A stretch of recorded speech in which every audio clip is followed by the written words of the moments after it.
वैसे तो आपको पता है कि मेरी तमाम वीडियोस इंग्लिश के हवाले से होती हैं, लेकिन इस वीडियो का मकसद करिकुलम के हवाले से है, क्योंकि आप सबको पता है कि काफ़ी अरसे के बाद तकरीबन अप्रॉक्सीमेटली अगर हम बात करते हैं तो 20 साल तकरीबन हो चुके हैं, या इससे भी मोर देन 20 ईयर्स, मतलब कि 20 साल से भी ऊपर का अरसा हो चुका है कि एक किताब जो थी हमारी 9th की सिंध टेक्स्ट बुक बोर्ड की, वो अब अपग्रेड हो गई है। अब जब ये किताब मैंने पढ़ी, मेरी नज़रों के सामने गुजरी, तो इसमें जो है कुछ ऐसी भी बातें हैं जो कि कंट्रोवर्शियल है, मतलब कि समझ से बालातर है कि उसमें इस तरह से क्यों किया गया है।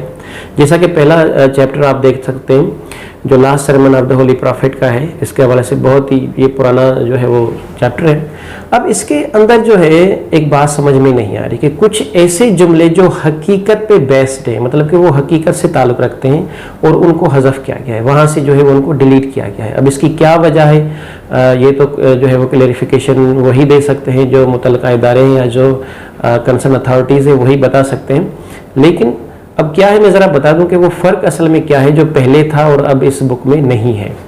अब ये पहला जुमला अगर आप पढ़ेंगे तो उसमें लिखा हुआ है, बिल्कुल क्लियरली लिखा हुआ था पहले में कि prophet Muhammad peace be upon him is the last of the prophets. अब ये लाइन लिखी हुई थी जो कि हकीकत है, मैं ये नहीं कहता कि ये कोई मफरूज़ या मिथ की बात या कंट्रोवर्शियल हो सकती है। अब इसको इस नए चैप्टर में से निकाला गया है। I don't know what's reason, क्यों इस तरह से किया गया है, और जानबूझ के है या कोई जो है वो कोई क्लैरिफिकेशन इस बात के ऊपर दे दे कि क्यों इस तरह से किया गया है। फिर दूसरी बात है, पहला जो फर्स्ट पैराग्राफ है उसके आखिर में जाके पढ़ेंगे तो वहाँ पे लिखा हुआ है the prophet peace be upon himself accompanied by his faithful friend हज़रत Abu Bakr migrate to Medina, कि अपने एक वफादार दोस्त हज़रत अबू बकर के साथ जो है वो मदीना की तरफ हिजरत की। ये जुमला भी यहाँ से निकाला गया है।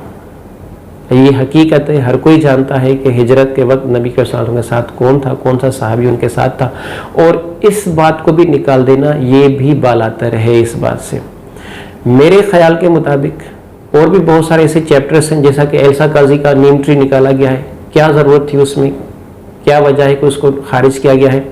सबसे पहली बात, उसका मैसेज गलत है, या नीम ट्री हमारा कल्चर नहीं है, क्या पाकिस्तान के अंदर नीम का दरख्त उसकी अहमियत नहीं है, क्या वो वाकई घनी छाँव नहीं देता। फिर दूसरी बात कि कोई एल्सा काजी, उनकी आप जो है वो खिदमात देखें, सरजमीन पाकिस्तान में मदफून है, यहाँ पर वो थी तो जर्मन, लेकिन यहाँ पर आई, शादी की, और उसके बाद यहीं की होके रह गई। आज भी उनकी जो है वो जामशोरों के अंदर ग्रेव जो है वो कब्र जो है वो मौजूद है। तो इस तरह के ये लेजेंड्स हैं हमारे, जिन्होंने हमारे मुल्क के लिए काम किया है, हमारे लिए काम किया है, इतनी अच्छी पोइट्री दे के गए हैं, और उनका एक अच्छा मैसेज है। That was not a romantic poem, कोई इस तरह की नहीं कह सकते कि दैट वाज रोमांटिक पोएम, कि वो कोई रोमांटिक पोएम थी कि आपने उसको जो है वो चलो ठीक है ये काम की नहीं है जो है वो, और इसको आपने निकाल दिया है, खारिज कर दिया है। खैर, अगर आपने खारिज करना है तो मैट्रिक की कुछ, मैं बता रहा हूँ आपको कि कुछ मैट्रिक बुक के अंदर ऐसी बातें हैं जो आज तक किसी ने उसके अंदर गौर नहीं किया कि ये बातें क्या हैं, उनको एक इनसिग्निफिकेंट समझा गया है, लेकिन मैं कहता हूँ कि उनकी बहुत ज़्यादा अहमियत है, इसको रिव्यू किया जाए। मैं एजुकेशन डिपार्टमेंट को स्पेशली कहूँगा इस बात पे कि आप जो है वो फोकस करें इस बात पे, इनको देखें। मैं आपको बताता हूँ कि वो क्या क्या बातें हैं कि जो मेरे हिसाब से आप भी जो सुनने वाले हैं, देखने वाले, तो वो भी इस बात को डिसाइड करें कि क्या ये कॉन्टेंट होना चाहिए या नहीं होना चाहिए। मैं आपको मैट्रिक बुक से जो है वो कुछ लाइन्स पढ़ के सुनाता हूँ, सुनिए। इसमें chapter number 25 customs of various regions of Pakistan 97 page पर है। जब आप इस पर जाएंगे तो इसमें आपको कुछ, मैं आपको ऐसे जुमले बताता हूँ कि जो मेरे ख्याल में, तो मुझे तो साइकोलॉजिकली भी कुछ अजीब से लगते हैं। वो देखिएगा ज़रा आप भी अपने हिसाब से। इसमें जो थर्ड पैराग्राफ है वो ज़रा देखिएगा। The power of tribe depends upon the number of man folk. ये पख्तून कल्चर के बारे में लिखा गया है कि उनके जो ताकत होती है, जो कबायली लोग होते हैं, उनकी ताकत जो होती है वो अफराद के ऊपर, यानी कि मर्द हजरात के ऊपर जो है वो ज़्यादा डिपेंड होती है। The birth of a son is therefore regarded as a great blessing for the family. और इसीलिए बेटे की पैदाश को ख़ानदान में बहुत ज़्यादा एक रहमत समझी जाती है, एक बहुत बड़ा तोहफ़ा समझा जाता है। The proud father announces the birth of a son by rifle shots. और जो बाफ़ख्र बाप होता है वो बेटे की पैदाश को राइफ़ल शॉट्स यानी कि वो फायर करके लोगों को बताता है कि मेरे घर में बेटा पैदा हुआ है। वेपन्स जो होते हैं वो हमारी खुशी के लिए नहीं होते हैं।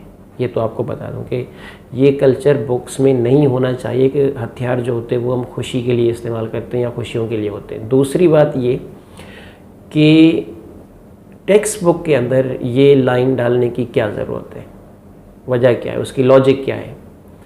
मैंने ये बात मैं कहने के लिए ये बात इसीलिए कह रहा हूँ क्योंकि जब हमारी जो बच्चियाँ हैं, जो हमारी गर्ल्स स्टूडेंट्स हैं, जब ये बात हम उनको रीड करवाते हैं या उनको बताते हैं हम तर्जमा करके ये बुक, जब ये चैप्टर हम पढ़ाते हैं, तो मुझे एक बहुत ही नेगेटिव उनके इम्प्रेशन नज़र आता है कि वो ख़ुद को जो है ये महसूस करती हैं कि शायद बेटी का पैदा होना अच्छी बात नहीं है, क्योंकि जब बेटे की पैदाश होती है तो फायरिंग की जाती है खुशी में, तो why not with the girls. और बहुत सारी ऐसी ब्रॉड माइंडेड गर्ल्स होती हैं कि जो मुझसे सवाल करती हैं कि सर वो बेटे की पैदाश पे ऐसा क्यों करते हैं, बेटी की पैदाश पे क्यों नहीं करते। तो आज का दौर है, ज़रा सोचिएगा, अगर मेरे हिसाब से अगर हज़फ करना है, आपने डिलीट करना है, तो इस वाले पार्ट को आप हज़फ कर सकते थे जिसको आपने नहीं किया है। फिर इसी चैप्टर के अंदर एक और भी बात है, वो इसी में जो है, अगर आप सेकंड पेज पे जाएंगे यानी कि पेज नंबर 98 पे, जो कि बलोच कल्चर के बारे में बताया गया है कि in extreme cold weather they place a सैंडली, मतलब कि a local coal stove with a little burning coal in the middle of the room. ठीक है, बात समझ में आ गई कि कमरे के बीच में वो जो है वो कमरे को वार्म अप करने के लिए, गर्म रखने के लिए ये काम करते हैं।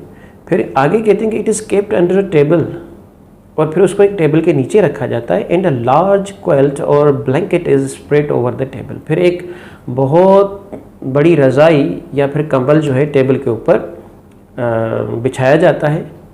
All the members of the family get under the quilt और the blanket to keep themselves warm.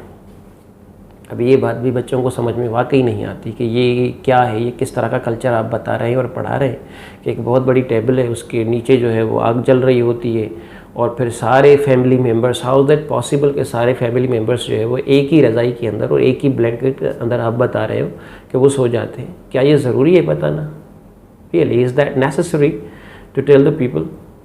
तो ये कुछ ऐसी बातें हैं कि जो ख़त्म होनी चाहिए मेरे हिसाब से। और हम ये बातें बहुत ज़्यादा जो है वो मैंने अपनी गर्ल्स स्टूडेंट को देखा है कि वो क्वेश्चन करती हैं, वो हमसे पूछते हैं कि सर ये क्या है, किस तरह का कल्चर आप बता रहे हैं, किस तरह का समझा रहे हैं, और ये बातें क्यों लिखी गई हैं, इनसे क्या मतलब के हो सकता है। तो होना तो यही चाहिए था। उसके बाद इसी चैप्टर के अंदर जो है, इसी बुक के अंदर फिर शॉपिंग का चैप्टर है, उसमें देखें गोश्त की कीमत जो है वो 120 रुपये और 110 रुपये बताई गई है, या जो है फिर रक्शे का किराया 15 रुपये बताया गया है और 10 रुपये बताया गया है। तो it's not possible in this era कि मैं जो अर्ज़ आपके गोश गुजार करना चाहूँगा वो ये है कि जो चीज़ें अपडेट, जो वाकई चीज़ें जो है अपडेट होनी चाहिए उनको अपडेट करें। इस तरह से कंट्रोवर्सी क्रिएट मत करें। स्पेशली रिलीजियस जो वैल्यू होते हैं इनको तो कभी नहीं छेड़ना चाहिए आपने। अगर ये मैसेज आपको अच्छा लगा है तो इसको शेयर ज़रूर कीजिएगा। Have a nice time.